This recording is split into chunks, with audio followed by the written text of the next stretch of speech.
think we kind of were all excited about the idea of doing it here. You know, it's our hometown, right? So when I ask people, international friends, what they think of Seattle, you know, right off the top of their head, they're like, oh man, rain. It's a really cool city. It's got a lot of really cool atmosphere. It's got a lot of low cloud decks, a lot of fog, a lot of rain. The cool part about working on this new system is that we can throw the type of detail that we just couldn't before. And say, hey, look, we want a bank of puddles here. We're just going to paint some blue verts in here. We can come in here and we can lower the puddle values. We can come here with the tools, and I can start painting in these patches where I want, you know, destruction, fall off, and then kind of for the final awesome bits here, a lot of wetness and puddles just to kind of give it a rained-on feel, like we've kind of been here a while. If it's super wet time of day, you'll see streaks of wet coming down the sides of the building, and we can control that too.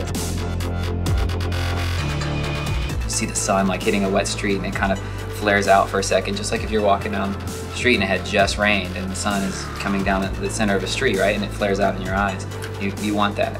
So I can make it feel like there's really heavy fog sitting on the bay and the water down here.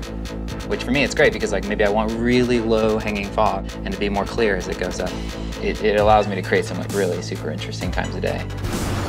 One of the features I'm most excited about is actually that share button, because we're, you know, of course going to use it for cool replays of all the fun physics stuff that happens. You know, you throw a smoke grenade at a tower, it collapses, it squishes like 4 guys. Then they get mad, send out a helicopter, the helicopter's shooting at you, it's exploding all these cars.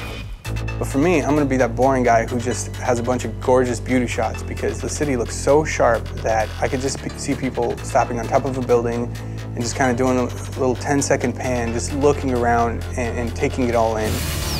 Being able to actually light an entire game for PS4 and make it, you know, look like the city that I live in, that's awesome.